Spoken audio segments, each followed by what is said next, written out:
আসসালামু আলাইকুম প্রিয় শিক্ষার্থীরা, আশা করছি তোমরা সবাই ভালো আছো।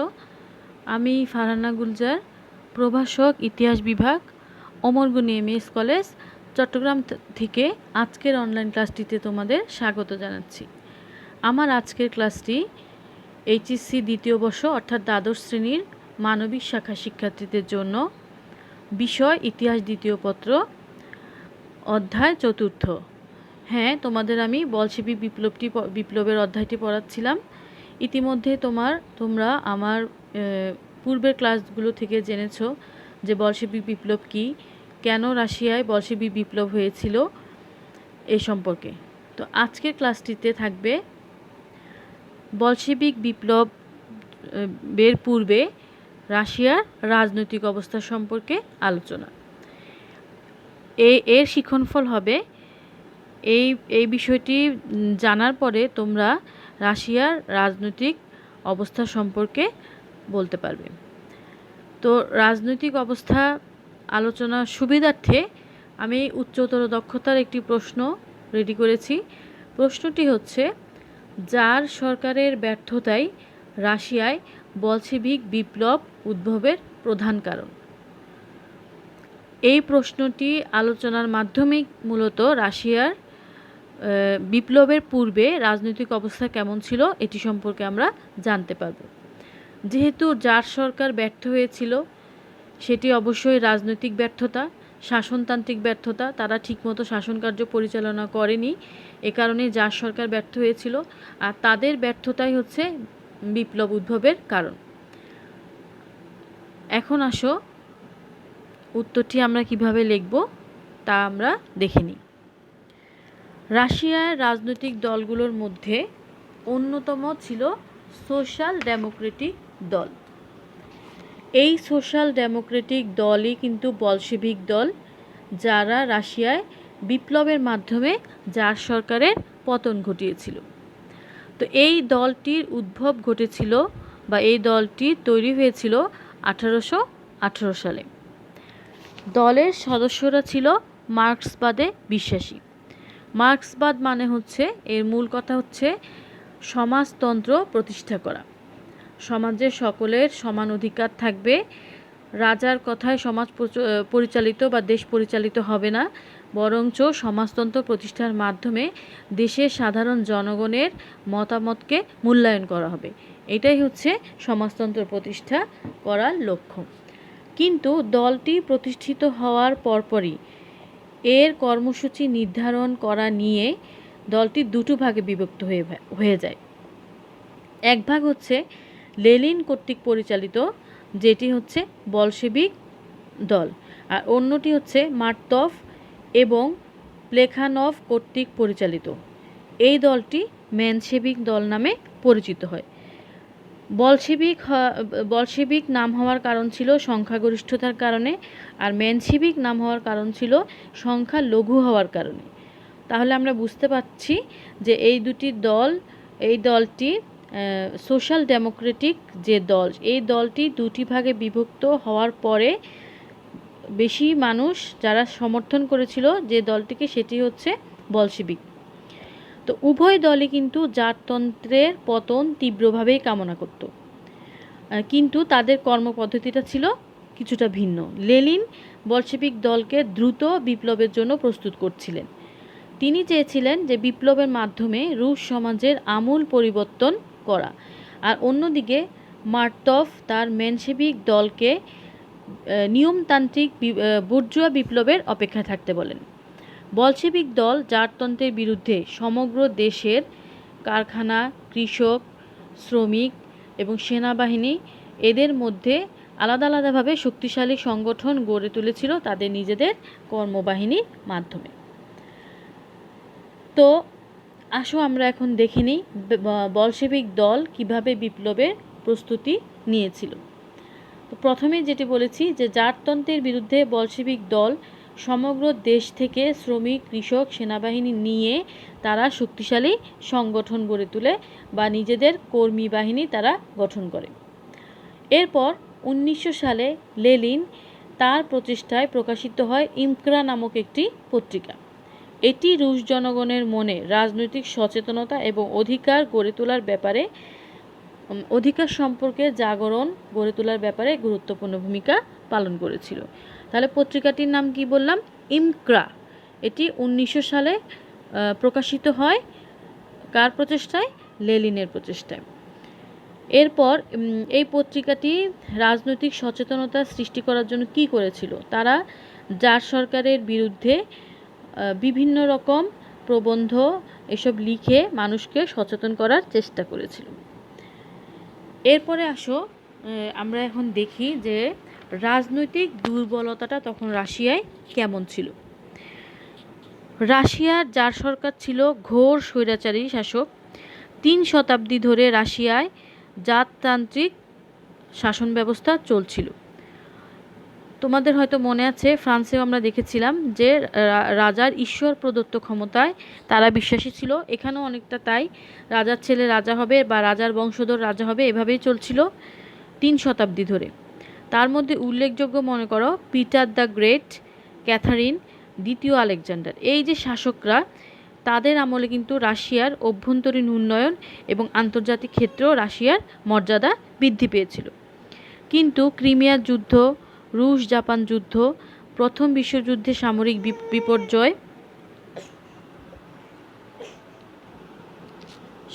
বিপর্যয় ইত্যাদির ফলে রাশিয়ার জনগণ অসন্তুষ্ট হয়েছিল জার সরকারের উপরে।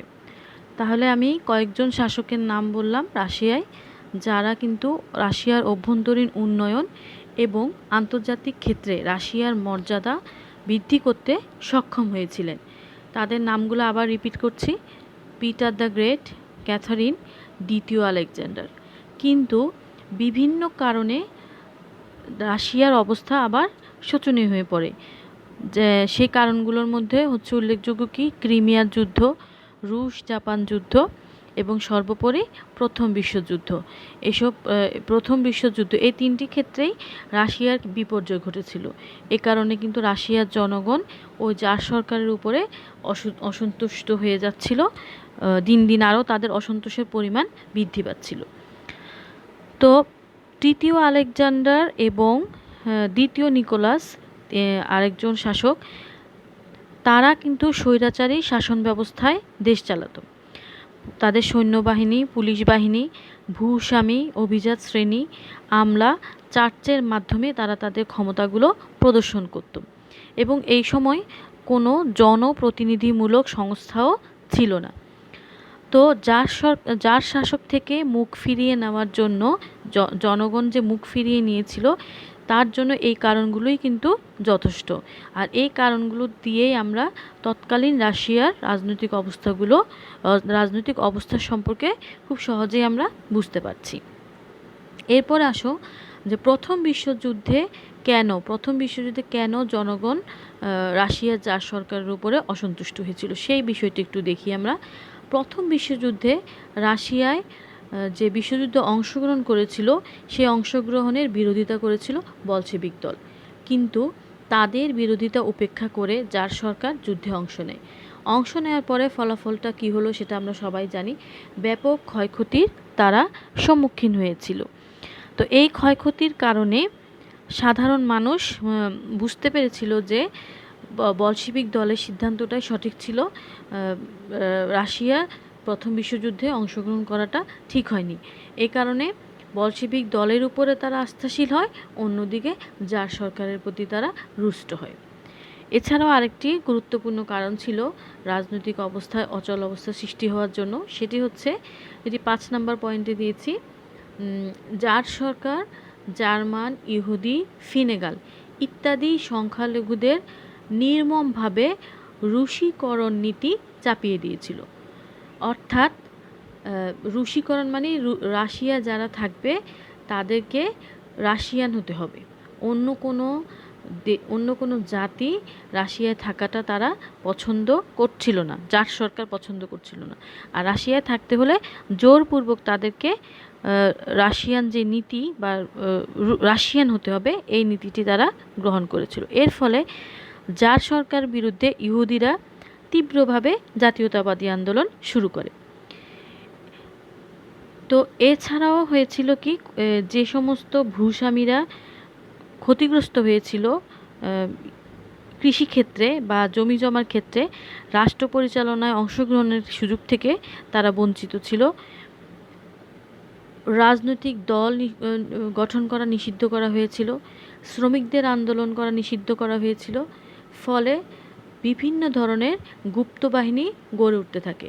অর্থাৎ যে সমস্ত জায়গায় জার সরকার বাধা প্রদান করেছিল, সেই সমস্ত বাধাগুলো উপেক্ষা করার জন্য যে যার স্থান থেকে গুপ্ত বাহিনী গড়ে তুলছিল।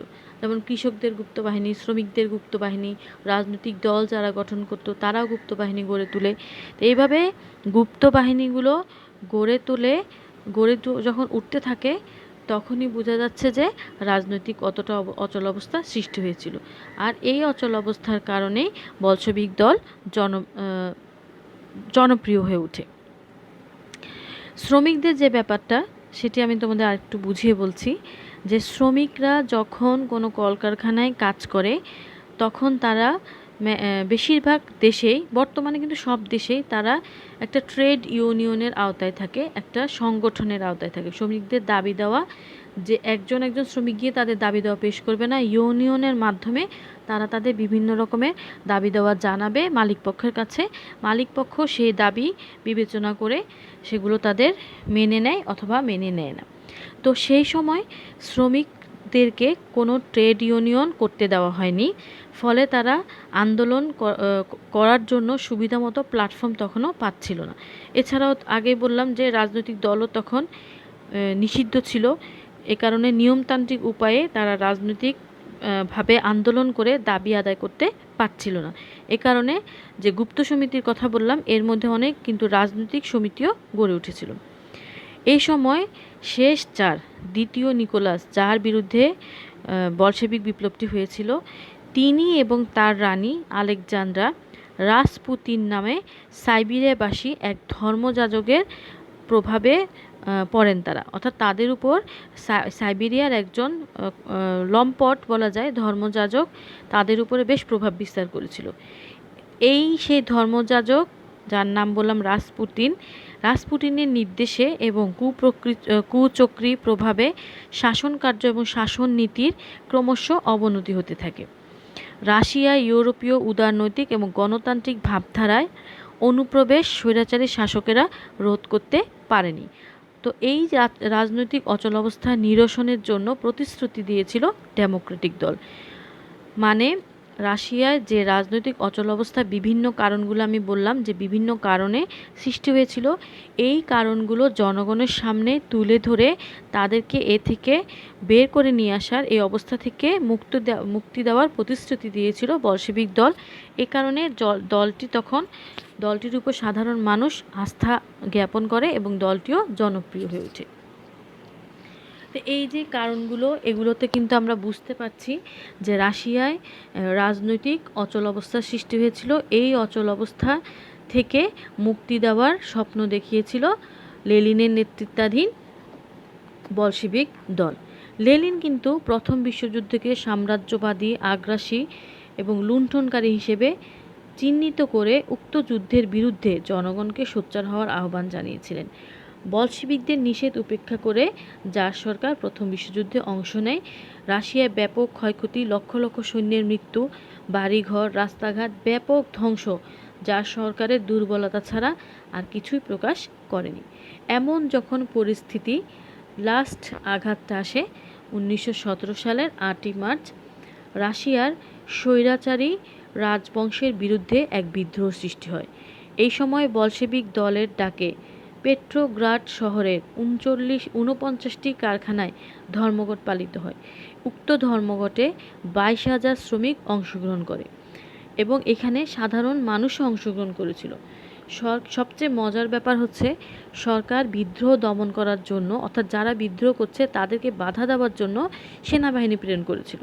কিন্তু সেই সেনাবাহিনী বিদ্রোহ দমন না করে বরং তাদের সাথে একাত্মতা প্রকাশ করে। ফলে পেট্রোগ্রাড শহরে সরকার নিয়ন্ত্রণ হারিয়ে ফেলে। রাশিয়া দ্রুত বিপ্লবের দিকে অগ্রসর হতে থাকে। তো এই হচ্ছে তোমার যে প্রশ্নটি আমি দিয়েছিলাম যে জার সরকারের ব্যর্থতাই রাশিয়ায় বলশেবিক বিপ্লবের প্রধান কারণ। যদিও আমি এখানে বিস্তারিত আলোচনা করেছি, 4 নাম্বারের উত্তর তোমরা এত বিস্তারিত লেখার দরকার নেই, তোমাদের ঘটনাগুলো বোঝানোর জন্য আমাকে একটু বিস্তারিত আলোচনা করতে হয়েছে। তোমরা তোমাদের মতো করে এই প্রশ্নটা আরেকটু শর্ট নোট করে সেভাবেই তোমরা প্রশ্নটির আনসার করবে। যেমন আমি প্রথমে এই প্রশ্নটির উত্তর লিখতে গিয়েই রাজনৈতিক দলগুলোর মধ্যে যে সোশ্যাল ডেমোক্রেটিক দল, তার উৎপত্তি, কিভাবে তারা দুভাগ হয়েছিল, মার্ক্সবাদী এবং মার্তভ প্লেখানভ দুটি দলে বিভক্ত হয়েছিল, এই কথাগুলো সব আলোচনা করেছি। তোমাদের এগুলো এখানে আলোচনা করার প্রয়োজন নেই। তোমরা জার সরকার রাজনৈতিকভাবে কীভাবে ব্যর্থতার পরিচয় দিয়েছিল সেই বিষয়গুলো এখানে আলোচনা করবে। আলোচনা করার পর শেষে লিখবে যে হ্যাঁ, যে আমরা উপরোক্ত যে আলোচনা, সেই আলোচনার মাধ্যমেই আমরা দেখতে পাচ্ছি যে, বা এই কথা আমরা নির্দ্বিধায় বলতে পারি যে জার সরকারের ব্যর্থতাই রাশিয়ায় বলশেবিক বিপ্লব উদ্ভবের প্রধান কারণ। তো এটি এতটুকু লিখলে এখানে আর বেশি কোনো কিছু লেখার প্রয়োজন নেই। এখন আমি এখানে তোমাদের বলশেবিক বিপ্লবের পূর্বে রাশিয়ার আগের ক্লাসে সামাজিক অবস্থা, তারপর এখন আমি রাজনৈতিক অবস্থা নিয়ে আলোচনা করেছি। এই দুটি অবস্থাই এখানে বেশি ইম্পর্টেন্ট ছিল, যে রাশিয়ায় কীভাবে বলশেবিক বিপ্লবের উদ্ভব করেছিল সেটা জানার জন্য এর আগে কী ব্যবস্থা ছিল সেগুলো। আর যে আমি এখানে সমাজতন্ত্র নিয়ে বা সমাজতন্ত্র কথাটি বারবার বলেছি, মার্ক্সবাদ কথাটি বলেছি, যে মার্ক্সবাদকে অনুসরণ করত।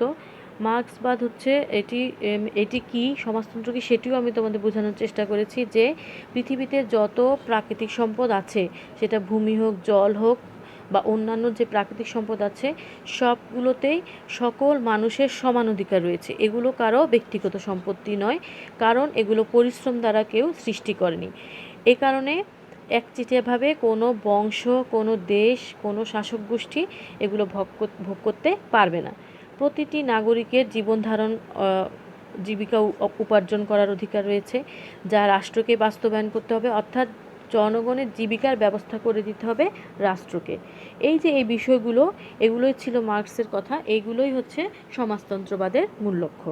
মানে সমাজতন্ত্রবাদ হচ্ছে এটাই, যে সমাজে সব সম্পদ, সব কিছুর উপরে কার একক কোনো অধিকার থাকবে না, সকলে সমানভাবে সকল সম্পত্তি ভোগ করবে, এবং রাষ্ট্র তার নাগরিককে তার উপযুক্ত ব্যবস্থা, বিভিন্ন ক্ষেত্রে উপযুক্ত অধিকার তারাই ব্যবস্থা করে দিবে। তো এটি প্রতিষ্ঠিত করতে চেয়েছিলেন লেনিন রাশিয়ায়। তো এরপর আমরা দেখব পরবর্তী ক্লাসে, নেক্সট ক্লাসে আমরা দেখব যে এই বলশেবিক বিপ্লবে তৎকালীন রাশিয়ার দার্শনিকদের অবদান কী ছিল। এই যে মানুষের ভিতরে একটা বিপ্লবের চেতনা গড়ে তোলা, এই চেতনাটা যদি, যে জায়গায় বিপ্লব হবে সেই মানুষটা যদি এই চেতনা ধারণ না করে, তাহলে কিন্তু সেখানে বিপ্লব কখনোই সফল হবে না। কারণ যাদেরকে নিয়ে বিপ্লব, তাদেরকেই কিন্তু সেই বিপ্লবে অ্যাক্টিভ থাকতে হবে। তো এই মানুষের ভিতরে অ্যাক্টিভনেসটা গড়ে তোলার জন্য আমরা দেখেছি প্রত্যেকটি বিপ্লবে দার্শনিকদের, বুদ্ধিজীবীদের একটি অবদান থাকেই, সেটি মনস্তাত্ত্বিক অবদান। তারা কিন্তু হাতিয়ার নিয়ে যুদ্ধক্ষেত্রে নামেন না। মনস্তাত্ত্বিক অবদান, মানুষের মনোজগতে তারা পরিবর্তন নিয়ে আসেন, বিপ্লব ধারণ করার জন্য মানুষকে তারা উপযুক্তভাবে গড়ে তোলেন মানসিকভাবে। তো এই বিপ্লবে দার্শনিকরা কেমন অবদান রেখেছিলেন, পরবর্তী ক্লাসে আমরা এটি দেখব। আজকের ক্লাসটি আমি এখানে শেষ করছি। আশা করছি তোমরা সবাই ভালো থাকবে, এবং আমরা টিচাররা যে ক্লাসগুলো তোমাদের অনলাইনের মাধ্যমে দিচ্ছি, তোমরা এই ক্লাসগুলো পুরোপুরিভাবে ফলো করবে, ক্লাসে অ্যাটেন্ড থাকবে, এই ক্লাসগুলো দেখবে, এবং অ্যাটেন্ড যে ছিলে সেটিও আমাদেরকে কমেন্ট বক্সে কমেন্ট করে জানিয়ে দিবে। তো আজ এই পর্যন্তই, তোমরা ভালো থেকো।